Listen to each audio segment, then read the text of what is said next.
আচ্ছা, আমার মতো এখনো কে বিয়ের দাওয়াত পাননি প্লিজ তারা হাত তুলুন, কারণ আমারও সেম অবস্থা। আজকে যেটা করব অবস্থা বুঝে ব্যবস্থা নিব। বিয়ের দাওয়াত পাইনি তো কি হয়েছে, আজকে বাসাতেই রান্না করে নিব বিয়েবাড়ির স্টাইল বাবুর্চির রেসিপিতে গরুর মাংস ভুনা, যেটাতে থাকবে কতগুলো সিক্রেট টিপস এবং ট্রিক্স, যেটা ফলো করলে আপনারাও আমার মতোই 100% টেস্ট পাবেন। বাবুর্চির কাছ থেকে রেসিপিটা নেওয়ার পর আমি বাসায় যখন ট্রাই করেছি, আলহামদুলিল্লাহ এতটা মজা হয়েছিল, তখনই আমি চিন্তা করেছি আমার ভিউয়ার্সদের সাথে এই রেসিপিটা আমি শেয়ার করব must. So without any further delay let's start our cooking. এখানে 2 কেজি পরিমাণ গরু মাংস নিয়েছি, খুব ভালোভাবে পানি দিয়ে কতবার পরিষ্কার করে পানিটা ঝরে নিয়েছি। হাড় চর্বি সহ এখানে মাংস আছে। এখন একটা পাতিলে 1/2 কাপ পরিমাণ সয়াবিন তেল দিয়ে দিচ্ছি, আর এই মাংসে একটু বেশি তেল লাগে। তো তারপরে দিয়ে দিলাম তেজপাতা, 4টা দারচিনি, তার সাথে দিয়ে দিলাম 2টা কালো এলাচ, আরও লাগছে আমার লং, এখানে 5 থেকে 6টার মতো লং নিয়েছি, তার সাথে দিয়ে দিলাম 5 থেকে 6টা এখানে আছে সাদা এলাচ।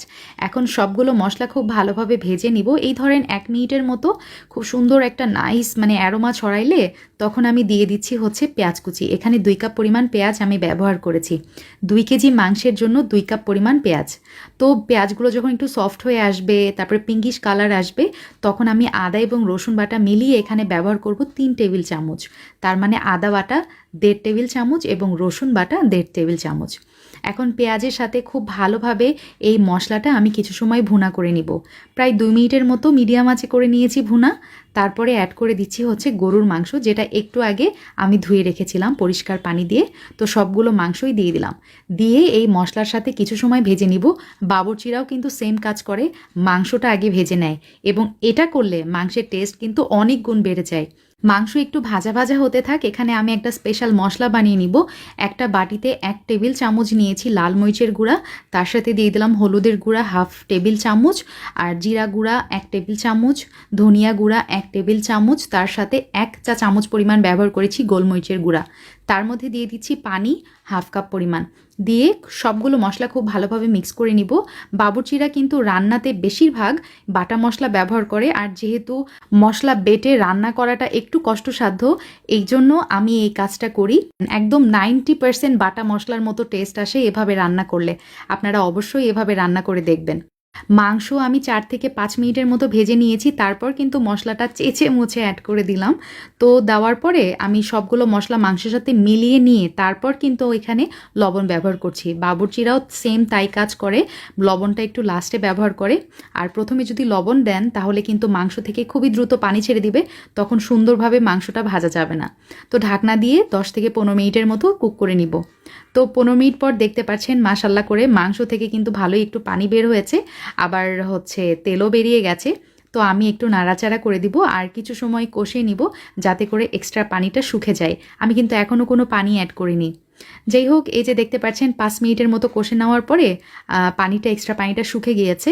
এখন আমি ওই যে মশলার বাটিটা ধুয়ে পানি এখানে অ্যাড করে দিব 1 কাপ পরিমাণ। যদিও বাবুর্চিরা কিন্তু রান্নার সময় বিয়েবাড়িতে পানি অ্যাড করে না গরুর মাংসে, কারণ অনেকগুলো মাংস একসাথে রান্না করে, তো পানি ওভাবে অ্যাড করতে হয় না, খুবই দ্রুত মাংসটা সিদ্ধ হয়ে যায় এবং মাংস থেকেও কিন্তু অনেক পানি ছাড়ে। আচ্ছা যাই হোক, 15 থেকে 20 মিনিট আমি চুলার মিডিয়াম আছে মাংসটা সিদ্ধ করে নিব। এখানে আমি 3 রকমের বাদাম নিয়েছি, আধা ঘন্টা পানিতে ভিজিয়ে রেখেছিলাম, তারপরে ব্লেন্ডারের মধ্যে নিয়ে ব্লেন্ড করে নিলাম।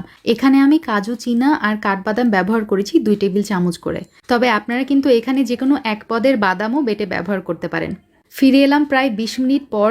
এর মাঝে মাঝেও কিন্তু আমি অনেকবার ঢাকনা উঠিয়ে মাংস নেড়েচেড়ে দিয়েছি, তা না হলে মাংসটা কিন্তু নিচের থেকে লেগে যাবে।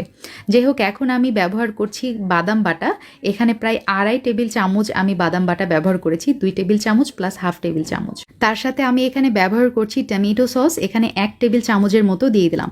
এখন সবগুলো উপকরণ মাংসের সাথে খুব ভালোভাবে মিক্স করে নিব, আর এভাবেই আমি মাংসটা কষিয়ে নিব প্রায় 5 থেকে 10 মিনিটের মতো। তো দেখতেই পাচ্ছেন আমাদের কিন্তু মাংসটা খুব সুন্দরভাবে কষিয়ে নেওয়া হয়ে গেছে। এখন আমি অ্যাড করে দিচ্ছি একদম গরম পানি, বলক ওঠা গরম পানি, প্রায় 1.5 কাপের মতো পানি এখানে দিয়ে দিলাম, এবং একদম চুলার মিডিয়াম আছে আমি কিন্তু এই পর্যায়ে জালটা রেখেছি। কতগুলো কাঁচা মরিচ দিয়ে দিলাম জাস্ট ফর ফ্লেভার, আর একটু লবণ দিয়ে দিয়েছি, আমার কাছে মনে হয়েছে আর একটু লবণ হলে ভালো হয়। ঢাকনা দিয়ে আমি মাংস জাল করে নিব 15 থেকে 20 মিনিট। তো প্রায় 15 মিনিট পর আমি ফিরে আসছি। এই পর্যায়ে আমার মাংসের এরকম লুকস আসছে আলহামদুলিল্লাহ। কি লোভনীয় লুকস আসছে আপনারাই দেখেন। এখন আমি দিয়ে দিলাম হচ্ছে ঘি 1 টেবিল চামচ, তার সাথে 1 চা চামচ কেওড়া জল এবং 1 চা চামচ গোলাপ জল। মাংস চুলা থেকে নামানোর আগে লাস্টের যেই কতগুলো সিক্রেট স্টেপ আমি আপনাদেরকে দেখাচ্ছি, এগুলো কিন্তু বাবুর্চিরা ফলো করেই করে। এখন দিয়ে দিচ্ছি গুঁড়া দুধ, এখানে আমি ব্যবহার করব 2 টেবিল চামচ। এইটা ব্যবহার করলে মাংসের মধ্যে যে একটা ক্রিমিনেস আসে, মানে সেটার ব্যাপারটাই কিন্তু আলাদা লেভেলের হয়ে যায়। আর এই পর্যায়ে গরুর মাংসের সাথে আমি গুঁড়া দুধ খুব ভালোভাবে মিক্স করে নিব। সাথে সাথে এই কাজটা করতে হবে, তা না হলে কিন্তু আবার গুঁড়া দুধ দলা পেকে যায় অনেক সময়। তো যাই হোক, আমি একদম চুলা লো আছে আমি দমে রেখেছিলাম এটা 10 মিনিট। আলহামদুলিল্লাহ, আপনারা এটা লুকস দেখেন আর আপনারা নিজেরাই বিচার করেন যে এটা কি হয়েছে। তো চুলার জালটা অফ করে দিয়েছি and this is my final look. আলহামদুলিল্লাহ, বিয়ে বাড়ির স্টাইল গরুর মাংস, যেটা কিনা খেতে এতটাই মজা। আমি পোলাওয়ের সাথে সার্ভ করেছিলাম, মানে আমি মনে হচ্ছে খেতেই থাকি এরকম।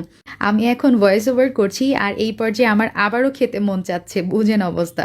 দিস ইজ দ্য পারফেক্ট বিয়ে বাড়ির স্টাইল গরু মাংস রেসিপি। আর হৃদয় ফেরদৌস খান চ্যানেল যেটাকে পারফেক্ট বলে সেটা কিন্তু 100% পারফেক্ট হয়। So what you think about my today's recipe, can comment me below. ইনশাল্লাহ আবার দেখা হবে খুব শীঘ্রই। আল্লাহ হাফেজ, আসসালামু আলাইকুম।